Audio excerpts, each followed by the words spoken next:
Welcome to VoteProPot-Cast, the award-winning cannabis news podcast brought to you by VoteProPot.com. Hello, everyone, and welcome to VoteProPot-Cast. I'm Phil Adams, along with my buddy and colleague, Jay Britton, and we're really glad you joined us today. We have this week as our special guest someone you may not normally associate with the cannabis reform movement. Erin O'Hearn is a news anchor and reporter at WPVI, that's the ABC affiliate in Philadelphia. She's a Cornell University graduate, mother of three, a board member of the Montgomery Child Advocacy Project in her home state of Pennsylvania. And she's here to talk to us about an issue that is, I think, at once encouraging and deeply, deeply heartbreaking. She is co-producer of the documentary Weediatrics, a Covert Medical Mission. Please welcome to VoteProPot-Cast, Erin O'Hearn. How you doing, Erin?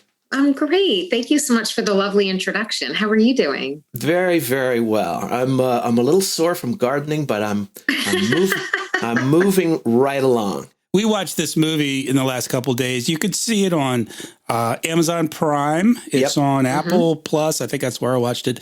And I guess Google Play. Google Play. Yeah. So that's where you can find it. And we highly recommend. And keep a box of tissues nearby. It is. That's the most important part. Very moving. Yes. Very moving. Very, very moving. Well, thank you for saying that. One of the things our listeners have heard me rail against time and again is the old "what about the children" trope, as if nothing that could be potentially harmful to a kid could ever be made legal.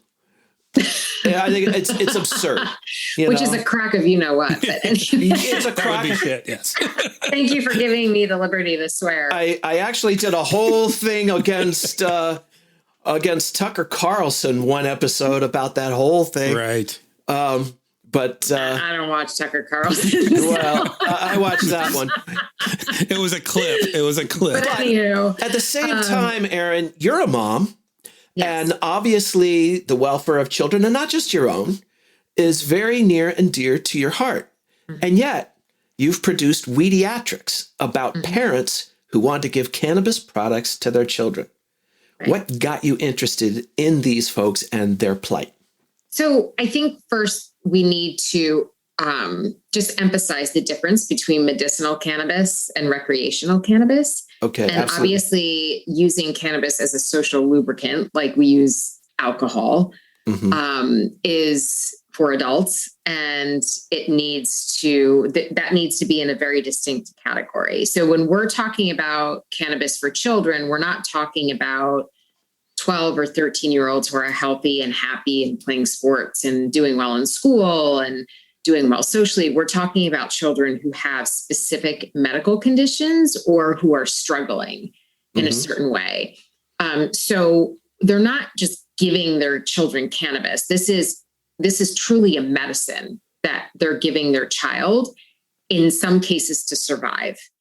So I just want to make that distinction. Very, very important. There's a lot of meshing of the recreational versus medicinal, and mostly that's reserved for adults. But in this case, this has become a last resort for parents who have no other option. They have no other pharmaceutical options. They have no other therapy options, behavioral or occupational, and they've tried everything. And this plant, which is truly a medicine, does work. Right. Am I concerned that some children who are not sick or not struggling could abuse it? Sure, but those children abuse opioids and alcohol, all of which are legal, opioids under a doctor's prescription, but they still get their hands on it. So I think that is a parenting issue as opposed to a drug being legalized. And I'm not blaming the parents, but what I'm saying is that every child is interested in experimenting with something that seems foreign or could alter their state of mind. Or make them cool. Yeah. They want to be grown up. I mean, this is part of growing up. But this is very different because these parents, as you saw in the documentary, have exhausted every other option.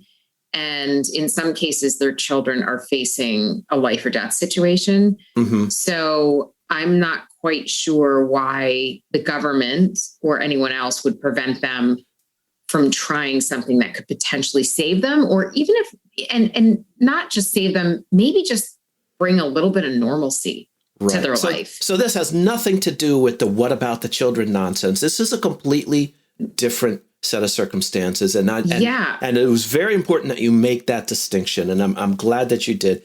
Now, as somebody from a pretty much more traditional news media background, mm-hmm. what was it that got you interested in this topic? So it was funny because I sort of stumbled upon it. I was actually doing a story for the ABC affiliate here in Philadelphia with one of the mothers who was featured in the documentary, Erica Daniels. Mm-hmm. She had just written a cookbook called Cooking with Leo. And it was an allergen-free cookbook that was inspired by her son, who was on the very severe end of the autism spectrum and had a lot of stomach problems because that's one of the symptoms of autism. Right. So she designed this cookbook not only to offer him a better way of eating, but also to engage him in the kitchen, which he seemed to really, be drawn to. Mm-hmm. So I was interviewing her about the cookbook, and then I honestly can't remember, but she started saying, well, if you ever want to know about cannabis and autism, if you ever want to do a story on that, let me know. And I said, I'm not following because at the time I was still very much of the mindset that, have I smoked pot once or twice before in my life? Sure. But I didn't really view it as medicine other than I had heard sometimes it helps cancer patients with, nausea when they're going through treatment. So I started asking her about this. And at the time I was working with Oaks Media, who John and Kimberly Earhart, who produced and funded this documentary. And I said, I think I have something here. I think that we have a topic that we could explore. So they said, go for it, start digging in. So I started doing some research. Erica gave me some contacts, and I found a whole network of parents who were basically running an underground operation at the time to get their kids medical cannabis because it either wasn't legal in their state or their child's condition wasn't a quote unquote qualifying condition for them to be a part of the medicinal cannabis program. So we just started forming a relationship with these families, and we realized what kind of pain and suffering that they were enduring.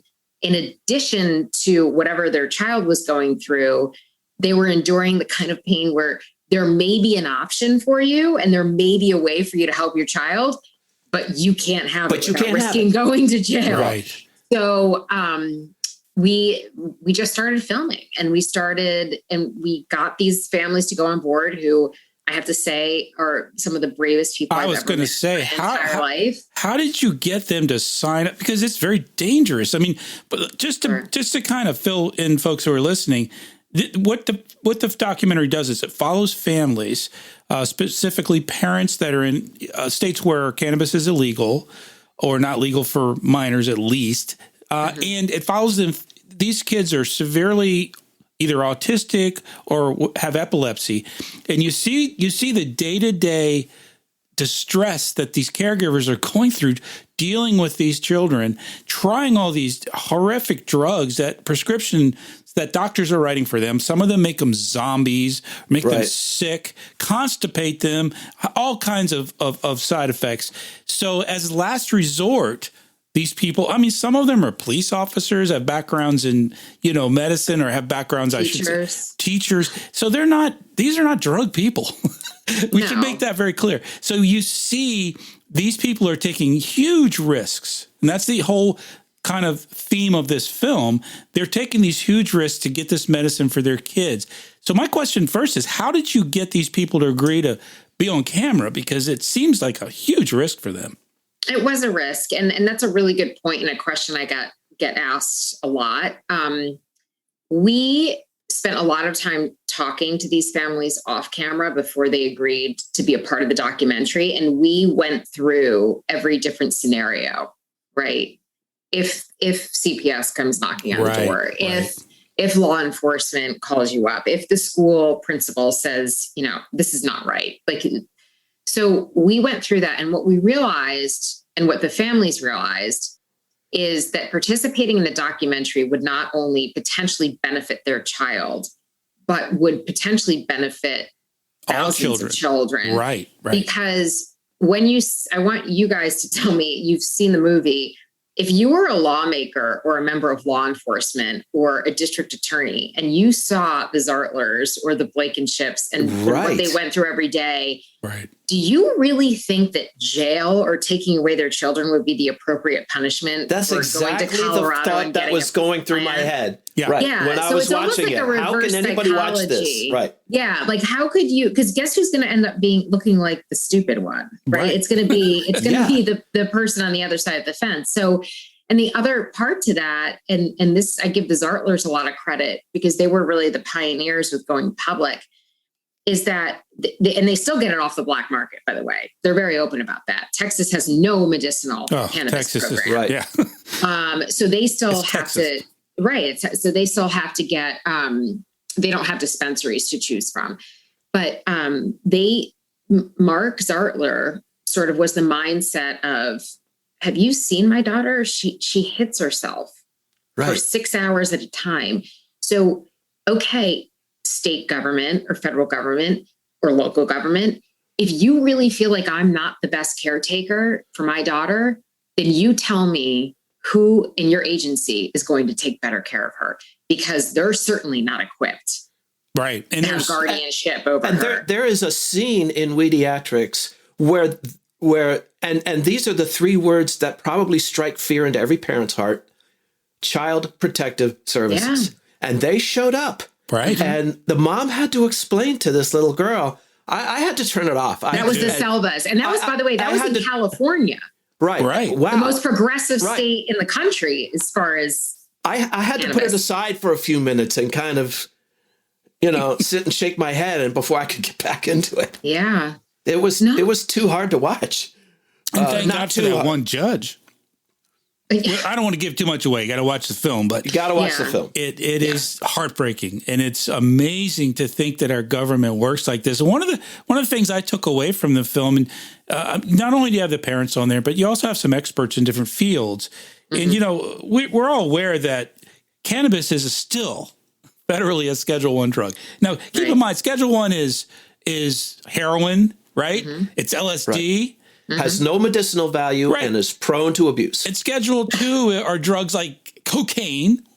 So cocaine is safer than cannabis. But with that said, one of the biggest issues that people know about, we talk about a lot, is the research, the lack of research. If you're a Schedule I drug, you really can't get the permits, or it's very difficult to get the government permits to do research.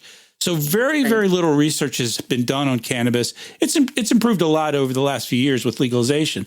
But the interesting thing is the research that has been done, what the research has been on, 80% of it, and I learned this from your film, 80% of the research has gone towards looking into side effects, addiction rates, and withdrawal.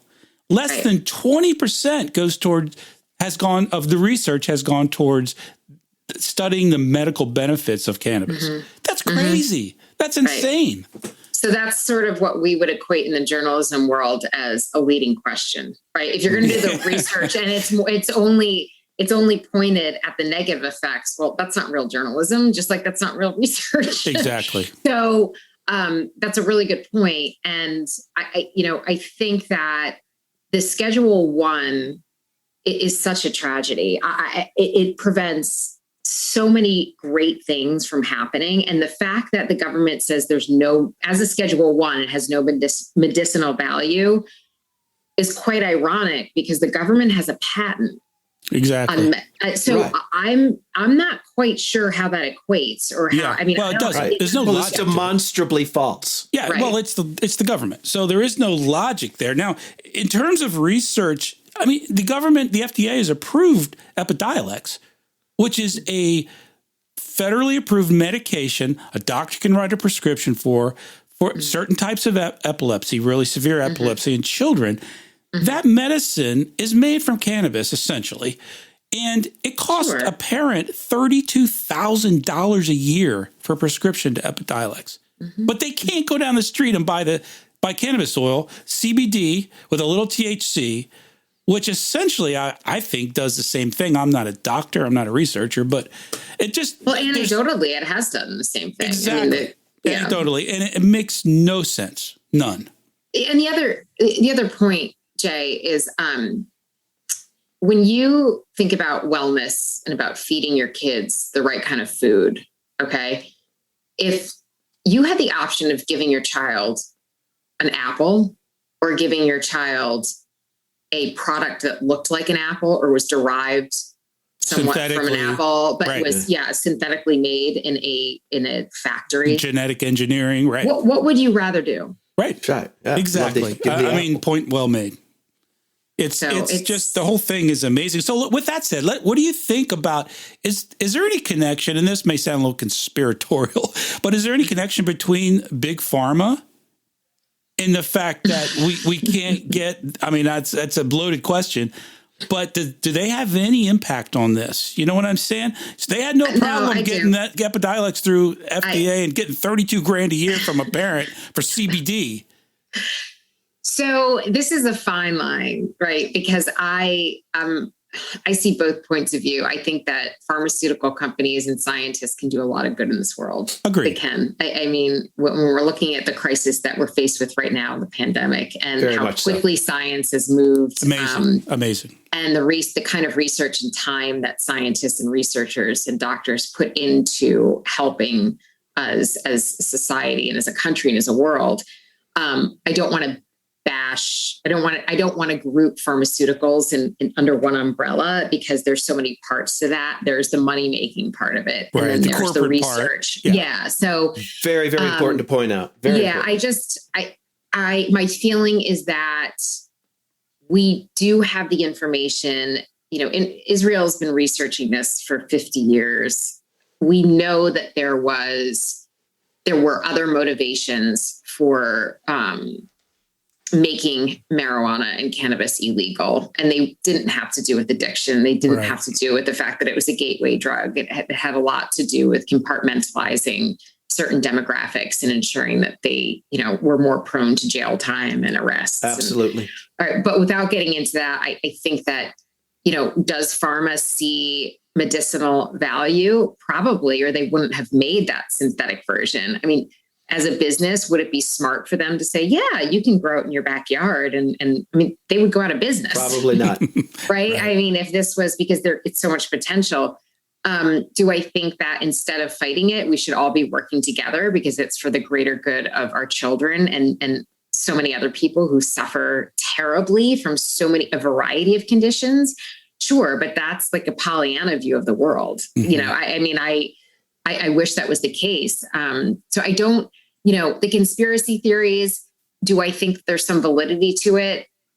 I mean, probably. I think there's validity to conspiracy theories in a variety of contexts, but the movie was really meant to focus on the kids and the struggle of the families and how we can go forward. And that really takes us uniting against the current policy.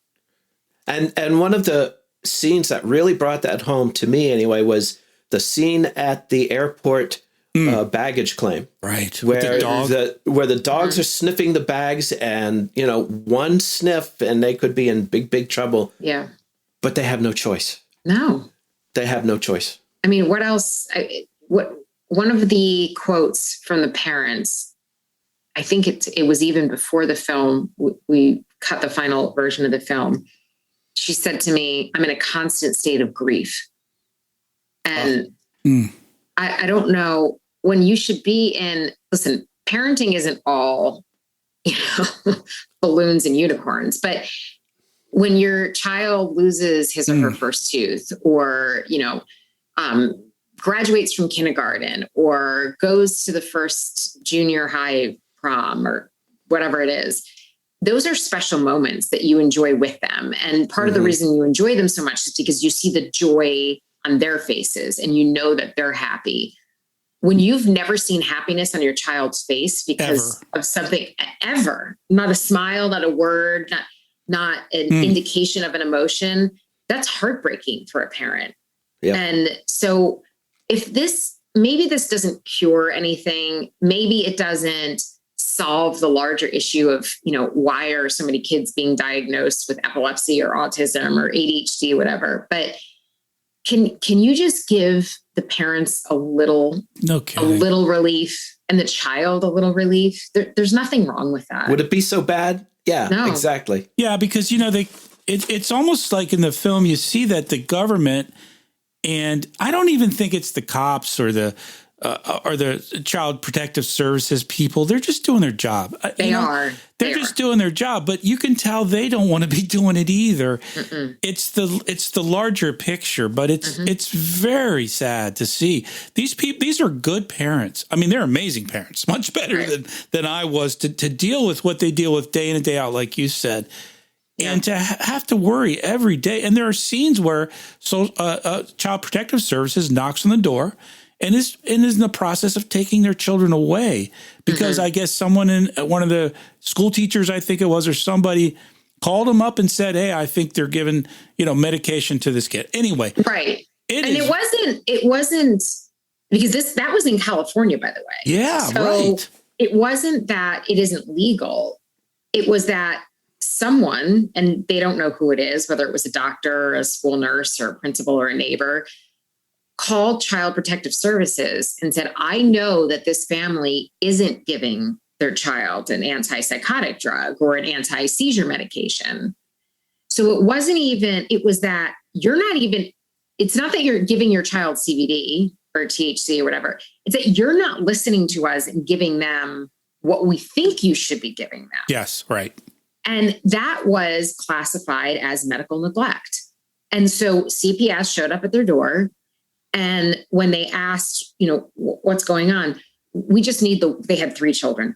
We just need the one child, the one child. Oh, well, that makes it better. The one child. We have 2 You can keep the other 2. Yeah. And I have to be honest with you. I felt a little bit sorry for the officer because I don't think the officer wanted to be there, wanted to be doing this. Mm-mm. And I mean, what a precarious position they're placed in. So how has the reaction been to the film on Amazon and so forth? Well, it's been great. We've been getting a lot of attention on social media.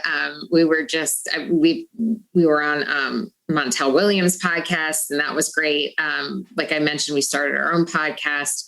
I think that initially, when we went to several distributors to try to get it screened, there was some hesitancy because it involved children. And I think people are afraid to touch it. And I think that that's why this documentary is so unique, is that it's one thing to talk about the benefits of medical cannabis, being controversial and experimenting on yourself or, saying I'm going to try a holistic treatment.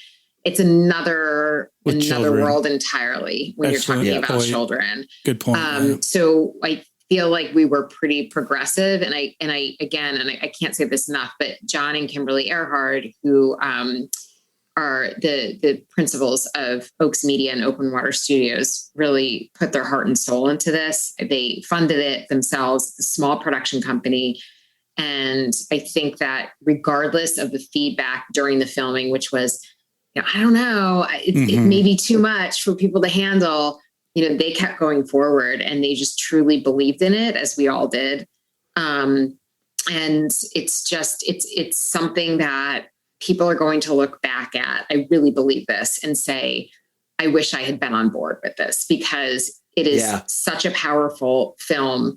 And in 20 years, we're going to look back and say, I don't know what anyone was thinking. Yeah. I think you're right. Why was this so controversial?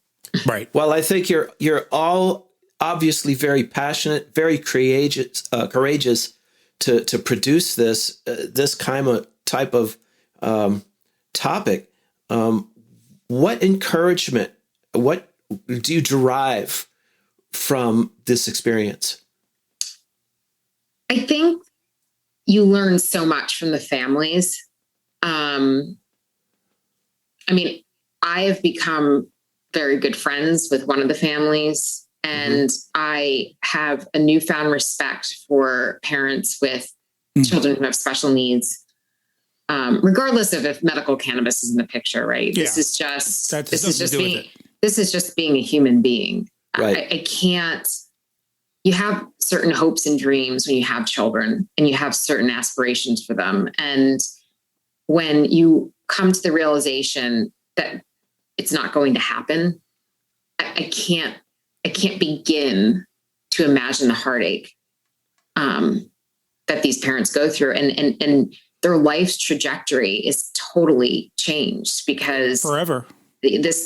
These aren't children who are going to take care of themselves, or are going to grow up and get married or have a career or be self-sufficient. Move out, live alone. It's never going to happen. Drive. Yeah. So I think that the reason we keep pushing this film is, we do hope the laws change, but I hope that people have more of an appreciation for what other people go through and what it means to be a parent who has a child who is struggling, and the kind of impact it has on your life and your mental well-being. And I saw that as almost the most important part of this film. It wasn't the cannabis, Mm-hmm. I agree with you. I mean, that's really, we always say it's called Weediatrics, but it really isn't a film about cannabis. It's a film about desperation and hope. Caretakers and children with severe needs. Mm-hmm. So this film came out about I guess a year ago, like July of 2020. Is that right? So it was just released a couple months ago. Okay. Yeah, we finished it up about a year and a half ago. So you said you're friends with. Have you been following up with these families, and how are they doing? Oh yeah. So well, I mean, listen. When I say they're doing well, everybody's doing as well as they can do. I actually just had we just did the podcast with Erica Daniels and Melanie Blankenship, and Melanie lives in Oklahoma, where the laws have drastically changed since the film. Just recently. For the better. Yeah, right. I mean, which is incredible, because if you think about the politics there, it doesn't even make sense. It's shocking. But Cole, her son, who was really struggling, who I spent a lot of time with, is doing really well. He's more verbal. Is that right? He handles transitions better. And, she said life isn't perfect, but she goes, I've accepted the fact that my normal now is better than my normal used to be. That's a good way to put it. It's not a cure, but it, like so many medicines, it makes quality of life a little bit better or a lot better or whatever. Yeah, exactly. Yes. And then Erica has developed her own medical cannabis line.